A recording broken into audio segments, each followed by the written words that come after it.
Dito sa Papa Dudut Stories, ikaw ay hindi nag-iisa.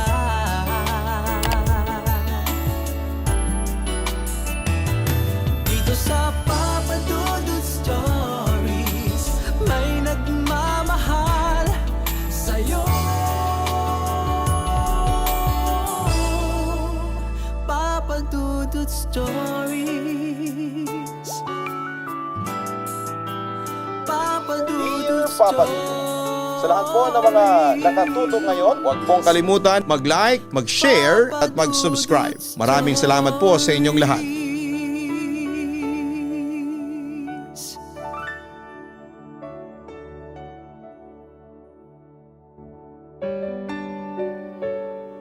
Dear Papa Dudut, magandang araw po sa inyong lahat. Tawagin niyo na lamang po ako sa pangalang Nati.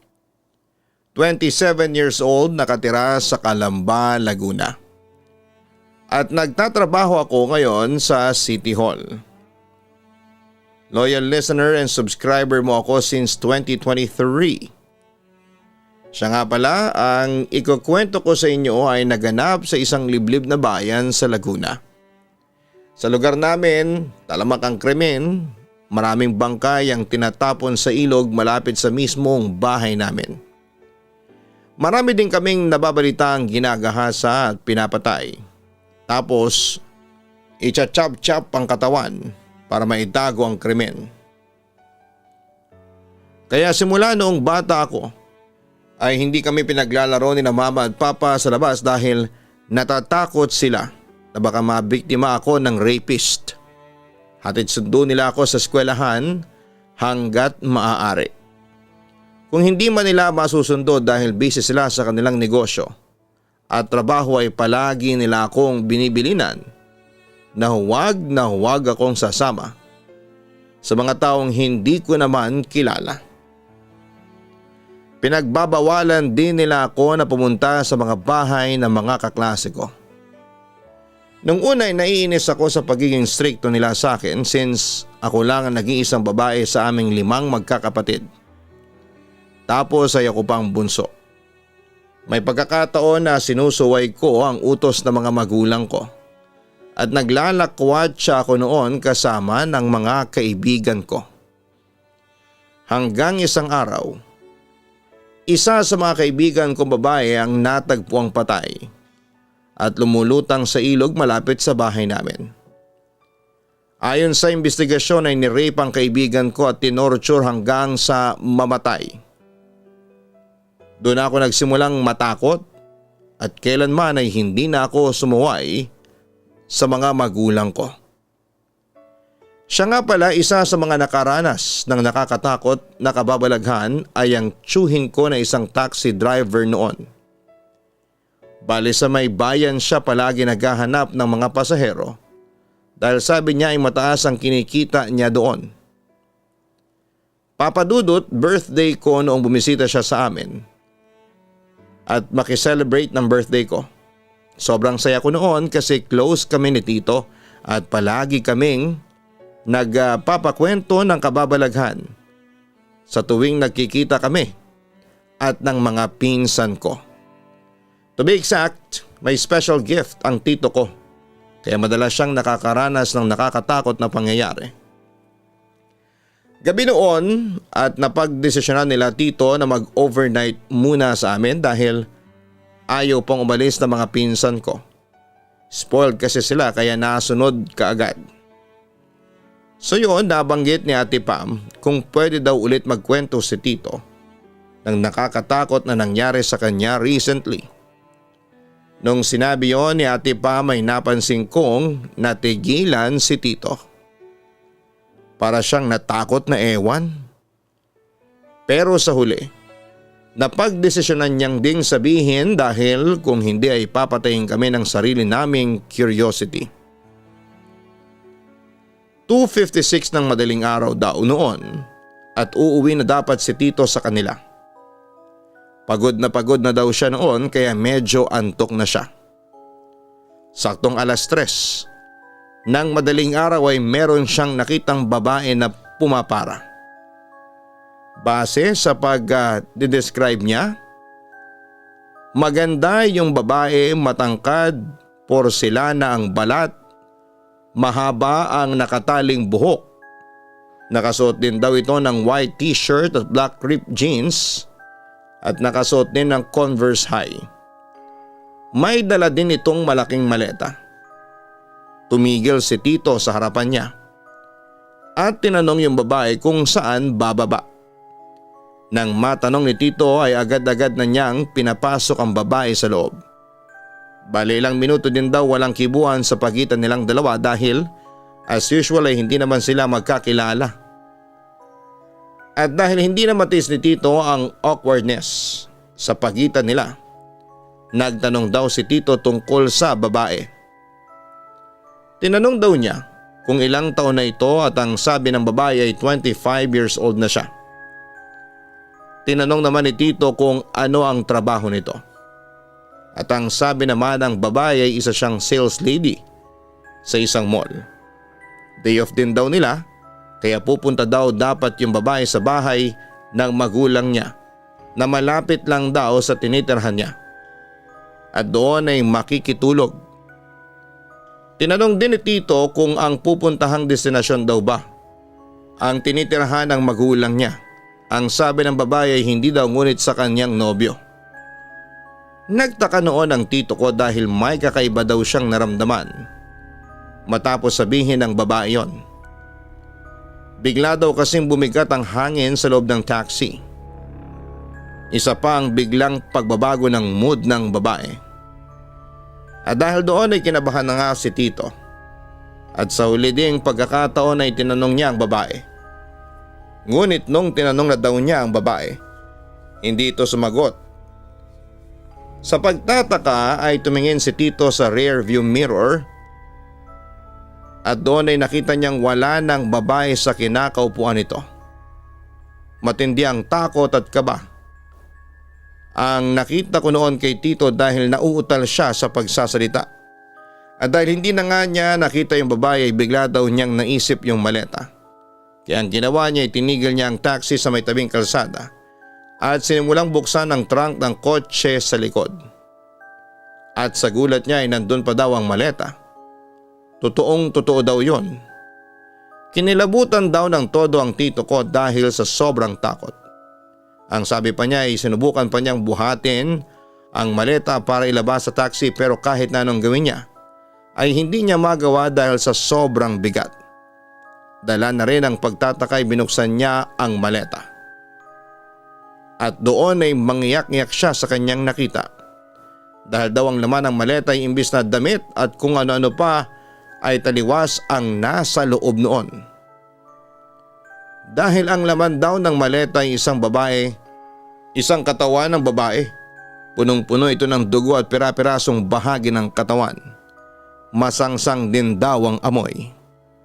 At ang babaeng yon ay ang kausap lamang ni Tito sa kanyang taxi. Nang ikwento ni Tito ang pangyayaring yon ay hindi niya maiwasang maiyak. Hindi dahil sa natatakot siya sa babae kundi dahil muntik nang masira noon ang buhay niya. Isinuko niya ang maleta sa mga pulis pero sa halip na paniwalaan ay itinuring siyang suspect sa pagpatay. Ilang buwan ding nakulong si Tito dahil sa salang hindi naman niya ginawa. Buti na lamang at sumuko yung boyfriend ng babae at inamin nitong siya ang pumatay at hindi ang tiyuhin ko. At sinabi niyang walang kinalaman ng tiyuhin ko sa pagpatay. Pero papadudot tumagal pa ng ilang buwan bago napawalang sala si Tito. Nagpatuloy pa rin si Tito sa pagiging taxi driver pero naging maingat na siya. Sinusuri niyang maigi ang mga pasahero bago niya pasakayin sa loob ng kanyang taxi. At kapag kinakabahan siya sa isang pasahero, tinatanggihan niya agad ito. Di bali na raw na maakusahan siyang namimili ng pasahero basta masiguro lang niya na safe siya sa kanyang pagbabiyahe. At ayaw na niyang makaranas pa ng kababalaghan. Samantala, yung naranasan ni Tito na kababalaghan ay katulad din sa mga naranasan naming kababalaghan sa mismong bahay namin. dahil sa malapit lang kami sa ilog kung saan ay itinatapon ang mga biktima ng rape at salvage, ay nakakaramdam at nakakakita kami ng mga hindi pangkaraniwan sa loob mismo ng bahay namin. Pero hindi siya masyadong malala kumpara sa mga naranasan kong kababalaghan sa kalapit na eskwelahan namin kung saan ako nag-aaral. 4 na bahay lang ang pagitan ng eskwelahan namin sa mismong bahay namin at katabi din ito ng ilog. Doon talaga natatagpuan sa vicinity ng school namin yung mga bangkay na itinatapon. Kaya sa school namin ay usong-uso ang mga estudyanteng sinasapian. Pero sa awa ng Panginoon, Papa Dudut, ni minsan ay hindi ako sinapian habang nag-aaral ako doon. Although may mga karanasan ako na masasabi kong nakakatakot at hindi ko makakalimutan. Siya nga pala, ang room po kasi namin ay malapit lang sa banyo kaya hindi na kami nahihirapan. Kapag pagpapasok na ako sa paaralan ay magsisimula ng mag-flag ceremony at lahat ng mga kaklase ko ay nasa labas na ng ceremonial ground. Ako naman ay palaging huling lumalabas ng classroom bilang ako ang class president noon. Kailangan kasing masigurado kong nakasara ang pinto bago ako umalis para maiwasan ang nakawan sa loob ng classroom namin habang nasa flag ceremony kami. Isang araw habang mag-isa na lamang ako at nagmamadaling pumunta sa school grounds, sakto dumaan ako sa banyo kung saan ay malapit lang sa room namin. Hindi ko alam kung bakit parang biglang lumakas yung hangin, samantalang ang init-init na ng mga oras na yon. Tapos ay biglang may narinig akong boses na hula ko ay mula sa babaeng nasa 20 plus ang edad. Hindi ko alam kung bakit ako napahinto kasi may umiiyak nung lumapit ako ng dahan-dahan. Pero wala naman akong nakikitang tao doon sa banyo. Kaya umalis na lamang ako at pumunta ng ceremonial ground.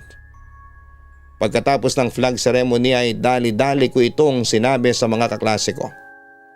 Hanggang sa tinawanan lamang nila ako at ang sabi nila ay gumagawa lang daw ako ng kwento, kaya hindi na lamang ako kumibo pa. Kinahapunan, recess na namin noon at sakto rin ay nagsi-CR na ako nang may narinig na naman akong umiiyak na babae. Para bang humihingi ng tulong. Tulong! Tulong! Ayaw ko na, tama na. Yun ang narinig ko. Pero ang boses niya ay parang umi-echo lamang sa utak ko. Sa takot kong yun ay dali-dali akong tumakbo sa room namin at natahimik na humihingal dahil sa sobrang takot. Hanggang sa napaisip ako na bakit siya humihingi ng tulong. Ano bang nangyari sa kanya? Biktima kaya siya ng rape at pinatay? Nung araw na yon ay parang tulala lamang ako sa klase at wala sa leksyon namin ang atensyon ko. Pero dahil sa takot ko ay hindi na muna ako nag-CR doon kung wala akong kasama. Kapag naihina ako at oras pa ng klase ay nakikiusap ako sa kaibigan at seatmate kong si Pia. Nasamahan ako sa CR at pumapayag naman siya at sinasamahan niya ako. Sa kabilang banda ay hindi lang pala ako ang nakakarinig ng babaeng umiiyak doon sa banyo. Maski ang mga kaklase kong babae ay naririnig daw nila. Ayon kay Pia, katapat kasi ng CR namin yung mismong parte ng ilog kung saan ay nagiging tapunan ng mga bangkay. Malamang ang babaeng naririnig namin ay isa sa mga naging biktima ng rape o salvage. Pero walang nakakaalam kung sino siya o ano ang itsura niya. Dahil hindi naman ito nagpapakita sa amin at sa halip ay puro boses lang ang naririnig namin. Isang araw ay may naisipan akong gawin kaya agad-agad akong pumunta sa banyo para magsindi ng kandila at ipinagdasal yung babae na namatay. Kung narito man po kayo, Sana'y mahanap na yung hustisya na dapat ay makuha. At para maging tahimik at maayos na ang inyong kaluluwa, dasal ko sa kanya. Pero kinalabutan talaga ako nang mamayang kaunti biglang may umiyak sa isa sa 3 cubicle sa loob ng CR ng babae. Mamayang kaunti bumukas ang unang cubicle malapit sa pintuan. Lumabas ang isang babaeng nakaputing blouse at itim na pantalon. Umiiyak at nakatakip ang kanyang mukha. Kinilabutan ako kasi nakita ko kaagad na hindi sumasayad ang paa niya sa may sahig. Alam ko kaagad na isa siyang multo. Pero hindi ako kumibo at nakatayo lamang ako habang nakatingin sa kanya. Mamayang kaunti huminto ang pag-iyak niya at unti-unti niyang inangat ang kanyang mukha. Umarap siya sa akin, maputla ang mukha niya. Basang-basa at may mga sugat ang kanyang mukha. Hindi naman nakakatakot ang itsura niya kaya hindi ako napasigaw. At sa halip na matakot ay nakita ko sa mga mata niya ang hirap na dinadanas niya. Nakaramdam ako ng matinding awa. Pasensya ka na kung nagambala pa kita. Ang gusto ko lang naman ay magkaroon ka ng hustisya, ang sabi ko sa multo. Pero hindi ito kumibo at sa halip ay lumabas ito ng banyo at unti-unting naglaho. Samantala hindi lang sa school namin may nangyayaring kababalaghan. Dahil pati na rin sa bahay ng mga kaibigan ko na nasa tabi rin ng ilog. Hindi ko makakalimutan ang isa sa mga naging experience ko noong birthday ng isa kong tropang babae, si Mitch.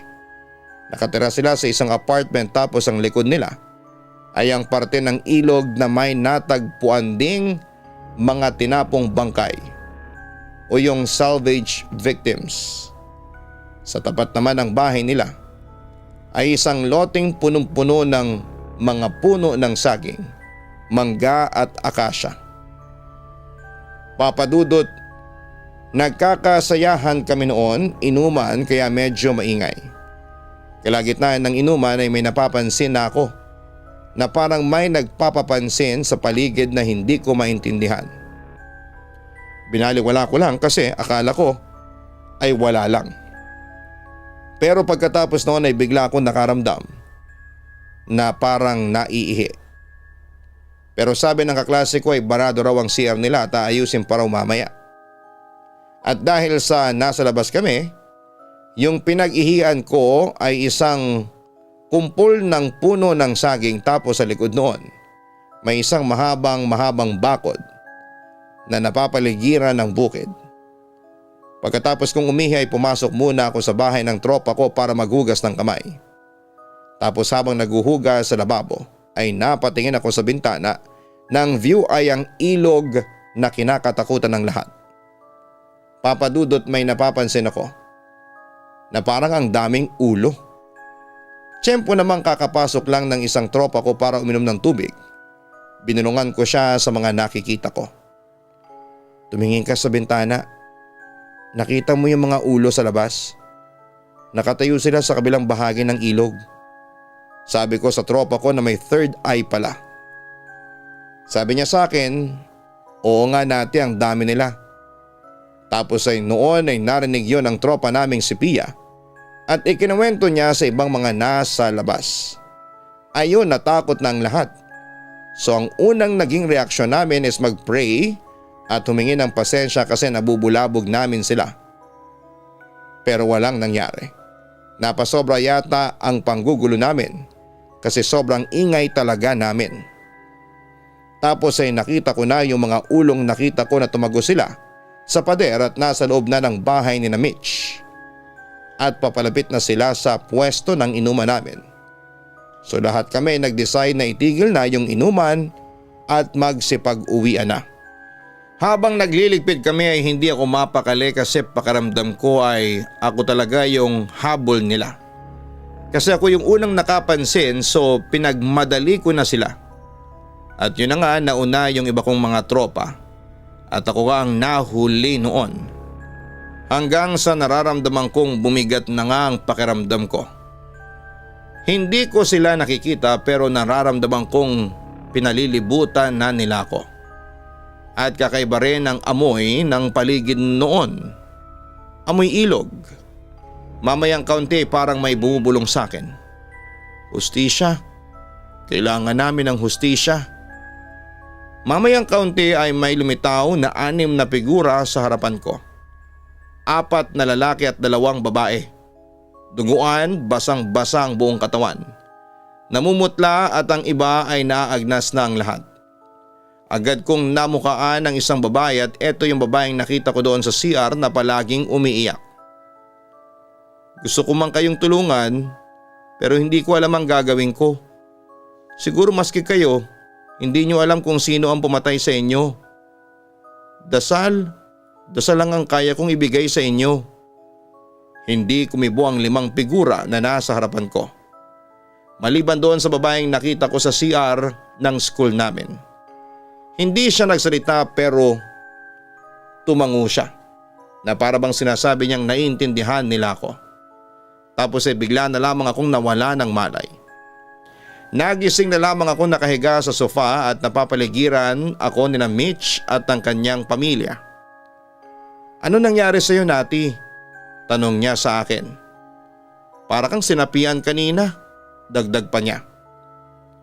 Naalarma naman ako sa narinig ko. Anong ginawa ko? Usisa ko.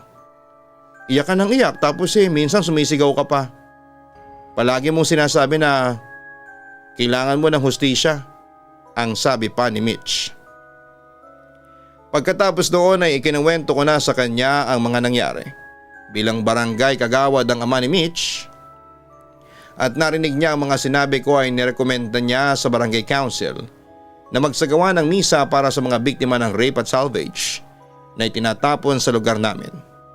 At nangyari nga yun ng linggo ng umaga sa gilid ng ilog. Isa ako sa dumalo noon pero naramdaman ko kaagad yung sobrang bigat. Kasi alam ko na hindi lang kami mga buhay ang naroroon sa misa. Marami sila at nanonood lamang sila sa amin habang nagmimisa. Samantala ay dumalo sa misa yung isa naming guro sa Filipino na may third eye at may experience na siya sa pakikipag-usap sa mga multo. So anong nangyari pagkatapos ng misa ay kinausap namin siya. Doon namin nalaman na yung babaeng nagpapakita at umiiyak sa CR pala ay isang biktima ng rape at salvage. Karamihan sa mga kaluluwang naroon ay mga biktima ng salvage at lahat yon ay may kinalaman din sa ilegal na droga. Pero sabi ng teacher ko, yung babaeng nagpapakita sa CR namin ay inosente at napagbintangan lamang. Sa kabilang banda may mga babae ring biktima ng rape na galing pa raw sa ibang lugar. Kaya sila hindi raw matahimik dahil isinisigaw pa rin nila ang hustisya. Ayaw pa nilang mamatay. Pero walang awa silang pinatay ng mga taong walang puso. Samantala that time kasi ay nakayuko lamang ako habang kinakausap namin siya. Dahil sabi ng teacher ko kapag nakipag eye to eye kami sa multo ay may hindi magandang mangyayari. Worst ay sasanib ito sa amin para makipag-usap. Pinakiusapan namin ng mga multo na huwag nang sumunod sa kahit kanino sa amin. At nangako kaming ipagdarasal namin sila para makuha nila ang tulong na gusto nila. Matagal yung naging encounter na yon. Inabot din siguro ng 30 minuto bago namin na-convince na malaya na sila at hindi nila kailangang manggulo. Bago umalis ang lahat para mag-uwian ay nagbaliktad muna kaming lahat ng damit since nagkakatakutan pa pagkatapos noon. Nag-grocery din kami para sa mga biktima ng rape at salvage sa lugar namin. Maraming taon nang lumipas sa ngayon ay may nagmumulto pa rin sa lugar namin. Sa bahay namin, sa dati kong eskwelahan at sa vicinity ng ilog. Pero sabi ng dati kong teacher ay wala na raw yung mga kaluluwang nakausap namin noon dahil natahimik na rin sila sa wakas.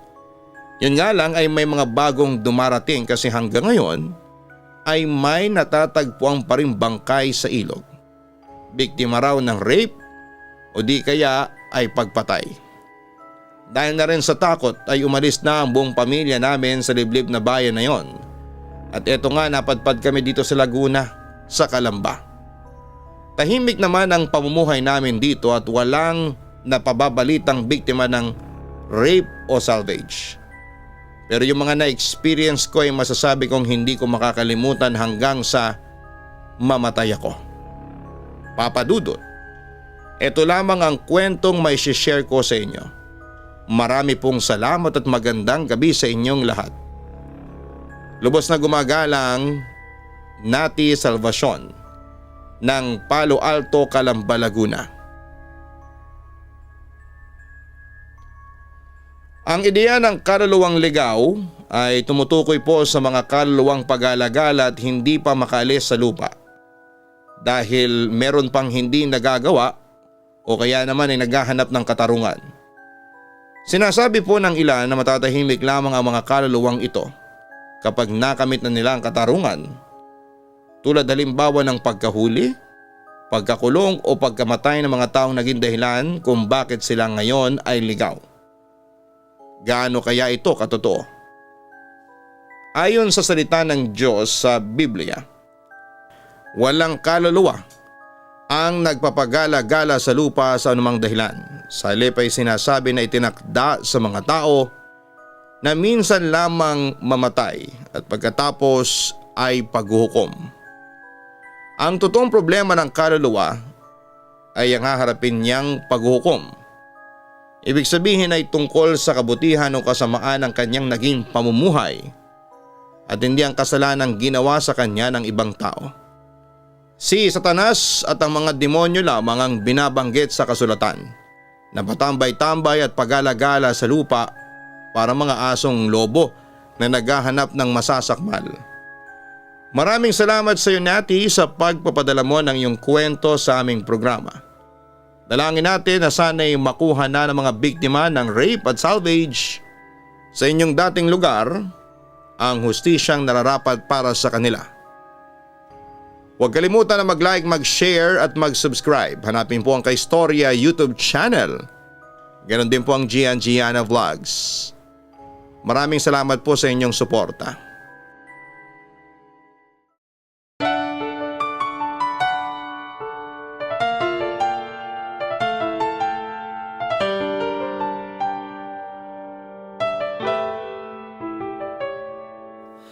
Ang buhay ay mahiwaga, laging may lungkot at saya.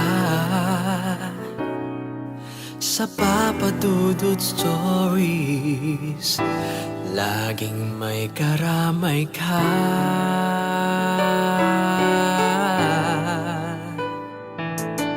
Mga problemang kay bigat,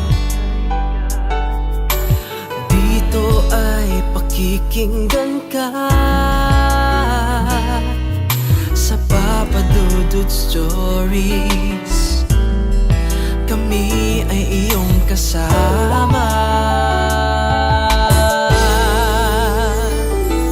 Dito sa Papa Dudut Stories, ikaw ay hindi nag-iisa.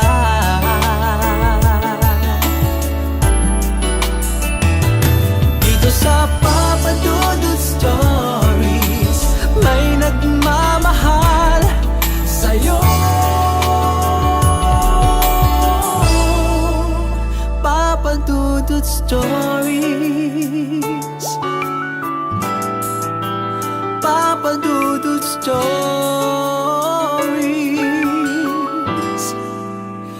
Papa Dudut Stories.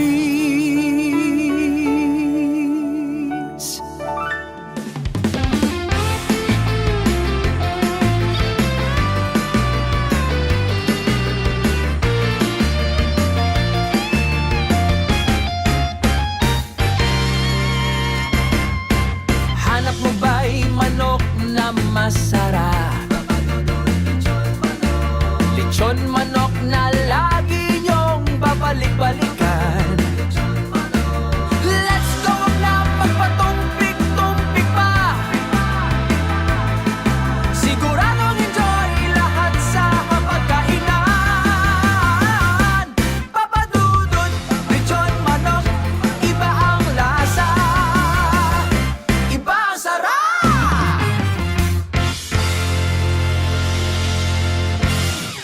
Hello mga ka-online, ako po ang inyong si Papa Dudut. Huwag kalimutan na mag-like, mag-share at mag-subscribe.